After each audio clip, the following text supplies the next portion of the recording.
आज हम भारतीय संविधान पर आधारित टॉप 50 क्वेश्चंस ये आपके लिए लेकर के आए हैं।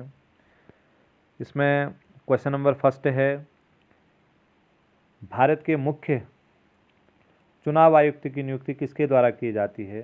तो भारत के मुख्य चुनाव आयुक्त की जो नियुक्ति की जाती है वो भारत के राष्ट्रपति के द्वारा की जाती है।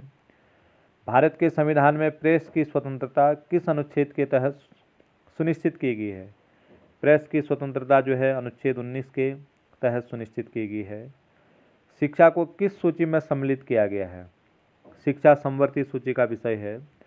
समवर्ती सूची के विषयों में कानून निर्माण की शक्ति केंद्र और राज्य सरकार दोनों को प्राप्त होती है, लेकिन कई बार किसी कानून में अगर विवाद की स्थिति उत्पन्न हो जाती है जिस पर केंद्र ने भी कानून बनाया है, राज्य ने भी, तो ऐसी विवाद की स्थिति में केंद्र सरकार का कानून मान्य होता है, ये आपको ध्यान रखना है।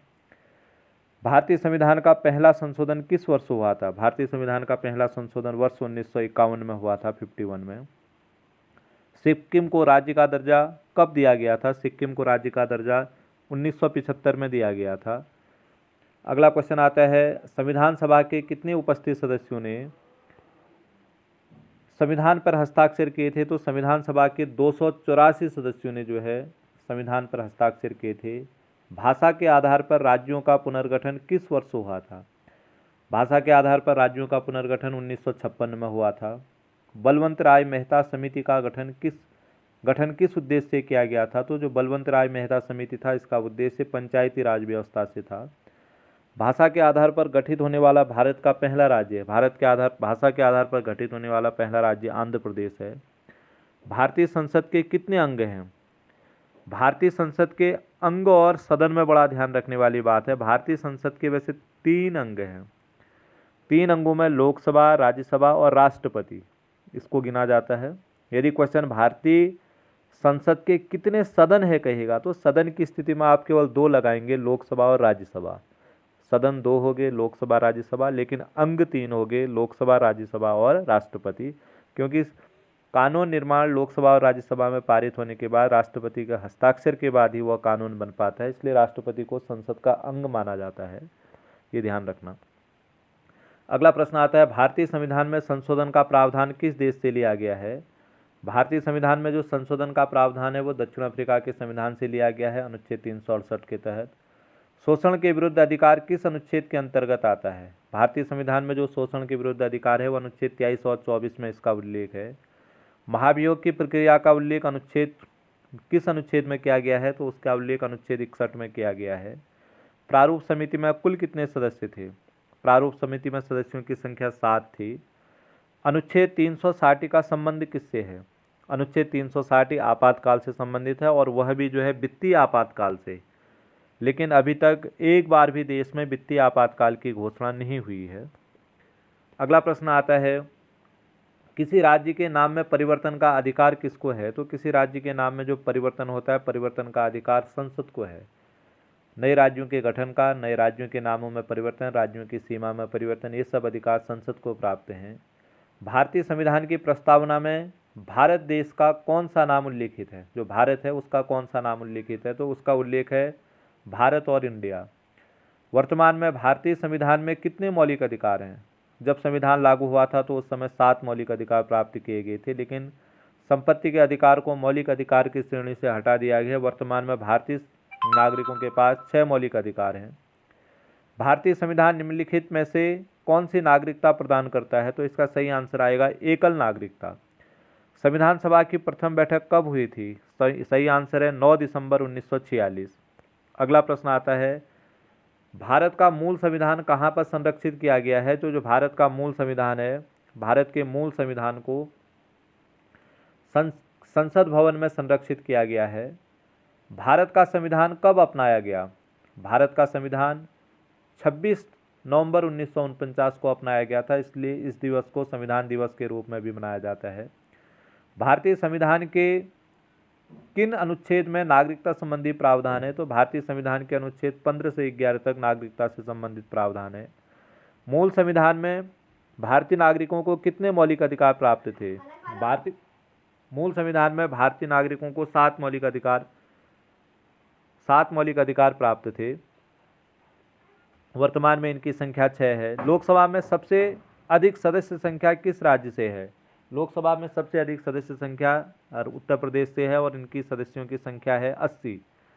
राष्ट्रपति राज्यसभा के कितने सदस्यों को मनोनीत करते हैं? राष्ट्रपति राज्यसभा में 12 सदस्यों को मनोनीत करते हैं।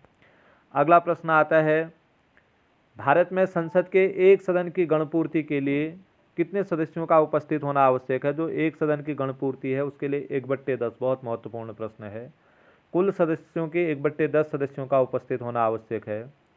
संसद के 2 क्रमिक अधिवेशनों के बीच कितने समय का अंतर होता है? तो इसका सही आंसर है 6 महीने की। संसद में किसी सदस्य की सदस्यता कितने दिन लगातार अनुपस्थित होने पर समाप्त हो जाती है? तो 60 दिन लगातार अनुपस्थित होने पर किसी सदस्य की सदस्यता समाप्त हो जाती है। नए राज्यों के गठन अथवा राज्यों की सीमा में परिवर्तन का अधिकार किसको है? तो इसका सही आंसर है संसद को इसका अधिकार प्राप्त है। अगला प्रश्न आता है, संसद में 12 बजे से पहले के समय को क्या कहा जाता है? संसद में जो 12 बजे से पहले का समय होता है उसे प्रश्नकाल कहते हैं। इस दौरान प्रश्नों के उत्तर दिए जाते हैं। और ठीक 12 बजे के बाद का जो समय होता है उसे शून्यकाल कहते हैं, 12 से 1 बजे का। इस शून्यकाल के दौरान संसद सदस्य कोई सा भी प्रश्न उठा सकते हैं, ये ध्यान रखना है। 12 बजे से 11 से 12 बजे तक का समय जो है प्रश्नकाल, 12 से 1 बजे तक का समय जो है शून्यकाल कहलाता है। सबसे बड़ी संसदीय समिति कौन सी है? सबसे बड़ी संसदीय समिति प्राक्कलन समिति है। इसमें 30 सदस्य होते हैं और सबके सब लोकसभा के होते हैं। 30 सदस्यीय प्राक्कलन समिति संसद के किस सदन की होती है? तो इसका सही आंसर है लोकसभा। धन विधेयक का उल्लेख संविधान के किस अनुच्छेद में है? तो जो धन विधेयक है, धन विधेयक का उल्लेख संविधान के अनुच्छेद 110 में है। किस भाग को संविधान की आत्मा कहा जाता है? इसका सही आंसर है प्रस्तावना। प्रस्तावना को संविधान की आत्मा कहा जाता है। अगला प्रश्न आता है, किस अनुच्छेद को भारत के राष्ट्रपति राज्यों में आपातकाल के लिए प्रयोग करते हैं? तो आपातकाल के लिए जो राज्यों में प्रयोग होता है अनुच्छेद 356 है। इसके द्वारा राज्य में आपातकाल के लिए उपयोग किया जाता है। उपराष्ट्रपति के निर्वाचक मंडल में कौन शामिल होते हैं? जो उपराष्ट्रपति का निर्वाचक मंडल होता है उसमें लोकसभा और राज्यसभा के सदस्य शामिल होते हैं, दोनों सदनों के संसद के। राष्ट्रपति द्वारा अध्यादेश का उल्लेख संविधान के किस अनुच्छेद में है? तो इसका सही आंसर है अनुच्छेद 123। संविधान सभा ने राष्ट्रीय ध्वज को कब अपनाया था? इसका सही आंसर आएगा 22 जुलाई 1947। 22 जुलाई 1947 को संविधान सभा ने राष्ट्रीय ध्वज को अपनाया था। अगला प्रश्न, भारत सरकार द्वारा पर्यावरण संरक्षण अधिनियम किस वर्ष पारित किया गया था? तो इसका सही आंसर है 1986। भारतीय संविधान के अनुसार देश का प्रथम नागरिक कौन होता है? तो राष्ट्रपति देश के प्रथम नागरिक होते हैं। भारत में लोकसभा के प्रथम चुनाव कब हुए थे? सही आंसर 1952 है। भारतीय संविधान के किस अनुच्छेद में भारत को राज्यों का संघ कहा गया है? इसका सही आंसर अनुच्छेद 1 है। कौन सा व्यक्ति संसद का सदस्य बने बिना सदन की अध्यक्षता करता है? तो जो भारत के उपराष्ट्रपति होते हैं, भारत के उपराष्ट्रपति जो है राज्यसभा के सदस्य बने बिना भी जो है राज्यसभा के सदस्यों की सभापतित्व करते हैं तथा उसकी बैठकों का संचालन करते हैं। विवाह किस सूची का विषय है? इसका सही आंसर है विवाह राज्य सूची का विषय आ जाएगा। अभी तक राष्ट्रीय आपातकाल की घोषणा कितनी बार हो चुकी है? जो राष्ट्रीय आपातकाल है, राष्ट्रीय आपातकाल की जो घोषणा है, राष्ट्रीय आपातकाल की घोषणा 3 बार हो चुकी है, ये आपको ध्यान रखना है। अगला प्रश्न आता है, किसी राज्य में सामान्यतः किसके परामर्श से राष्ट्रपति शासन लागू किया जाता है? तो राज्यपाल के परामर्श से राष्ट्रपति शासन लागू किया जाता है। भारत के संविधान को कब अंगीकृत किया गया है? भारत के संविधान को 26 नवंबर 1949 को अंगीकृत किया गया है। इसका सही आंसर होगा 26 नवंबर 1949। भारतीय संविधान में मूल कर्तव्य किस देश के संविधान से लिए गए हैं? भारतीय संविधान में मूल कर्तव्य रूस के संविधान से लिए गए हैं और सरदार स्वर्ण सिंह समिति की अनुशंसा पर यह भारतीय संविधान में जोड़े गए हैं। संविधान की 8वीं अनुसूची में कितनी सूचियां हैं? तो उसमें 3 सूचियां हैं, संघ सूची, राज्य सूची और समवर्ती सूची। अगला प्रश्न, भारतीय संविधान में समवर्ती सूची का विचार कहाँ से लिया गया है? तो इसका जो सही आंसर होगा, इसका सही आंसर ऑस्ट्रेलिया के संविधान से है। तो ऑस्ट्रेलिया के संविधान से समवर्ती सूची का विचार लिया गया है। तो ये भारतीय संविधान पर आधारित बहुत महत्वपूर्ण प्रश्न है। इसमें से एक प्रश्न था, विवाह किस सूची का विषय है? इसको आप ध्यान में रखना है। मैंने अभी आपको विवाह राज्य सूची का विषय बताया था, लेकिन विवाह राज्य सूची का विषय न होकर के इसका सही आंसर है विवाह समवर्ती सूची का विषय है। ये भारतीय संविधान पर आधारित बहुत महत्वपूर्ण प्रश्न हैं, इनका आप अच्छी तरीके से अध्ययन कर लीजिए। बहुत बहुत धन्यवाद।